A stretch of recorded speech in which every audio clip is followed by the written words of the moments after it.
টাকা দিয়ে সুখ কেনা যায় না ঠিকই, তবে বাদবাকি সবকিছুই কিন্তু টাকা দিয়েই কিনতে হয়। জল থেকে শুরু করে সম্মান, শিক্ষা সবটাই।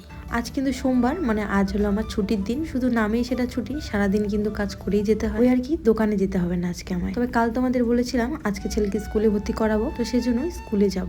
সকালে কিন্তু ঘুম থেকে উঠেছি 8টায়, আর আজকেও ঘুম থেকে উঠে দেখলাম রোদের কোনো দেখা নেই। আর আমার না রোদের দেখা না পেলে কাজের গতিটাও কেমন যেন কমে যায়। কাজ তো করি ঠিকই, তবে কাজগুলো যেন যেখান থেকে শুরু করি ঠিক সেখানেই পড়ে থাকে। মাসের বাজার তো করেছি ঠিকই, তবে চালটা সেদিন আনা হয়নি। আজকে বরকে দিয়ে সকালে চালের বস্তাটা আনিয়ে রেখেছিলাম। চালটা কিন্তু প্রায় বাড়ন্ত ছিল আমার, তাই চাল থাকতে থাকতেই এনে রেখে দিলাম। বাবার বাড়ি হোক কিংবা স্বামীর বাড়ি, ভাতের অভাবটা কিন্তু আজ পর্যন্ত কোথাও আমি পাইনি। ছেলের স্কুলে যাওয়ার জন্য সকাল সকাল আমি ভাত আর ডালটা বসিয়ে দিলাম, কারণ কি আজকে সকালে টিফিন কিছুই বানাইনি। ঘুম থেকে কিন্তু উঠেছিলাম 8টায়, তবে জানি না কেন অন্য বাসি কাজগুলো করতে আজকে অনেকটাই দেরি হয়ে গেছিল, আর হাতে সময়ও ছিল না, সেজন্য কিছুই করতে পারিনি। আজকে শুধুমাত্র চা খেয়েই বর কাজে চলে গেছে। আর তারপর আমি আর ছেলে খেয়ে দিয়ে নিয়ে রেডি হয়ে নিয়েছি স্কুলে যাওয়ার জন্য। আর সাথে নিয়ে নিয়েছিলাম টাকা, কারণ আর অন্যান্য জিনিসগুলোর মতন শিক্ষাও তো আমাদের কিনেই নিতে হয়। আর তারপর স্কুলে গিয়ে বই আর খাতা নিয়ে নিলাম, যেখানে ছিল 13টা বই আর 16টা খাতা। আমার অনেক ইচ্ছে ছিল ছেলেকে ইংলিশ মিডিয়াম স্কুলে পড়াবো, তবে সেই ইচ্ছে কিন্তু আমার পূরণ হয়নি। আমরা আমাদের সামর্থ্য অনুযায়ী একটা স্কুলে ওকে ভর্তি করিয়েছি। মানুষের ইচ্ছে আর আশা থাকে আকাশ সমান, আর সেই আশা বা ইচ্ছে কখনোই পূরণ হয় না। স্কুল থেকে দেওয়া বই আর খাতার ওজনটা এতই বেশি ছিল যে ব্যাগটা আমাকেই কাঁধে নিতে হয়েছিল।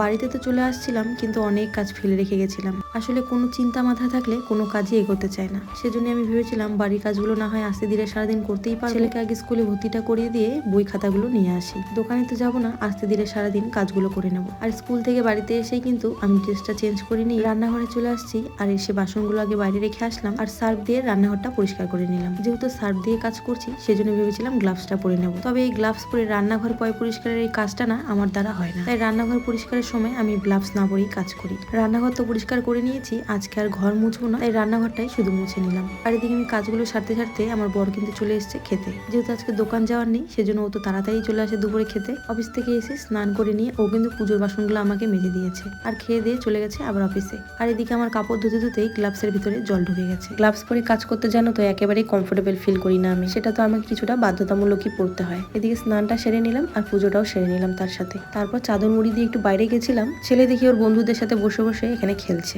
ওর কাছে কিন্তু আছে ছোট ছোট পিৎজা বার্গার, আর সেজন্যই কিন্তু এখানে ছোট ছোট বাচ্চারা ওর সাথে খেলতে আসে। ওর মা নিয়ে ওকে ছোট ছোট পিৎজা বার্গার গুলো কিনে দিয়েছে।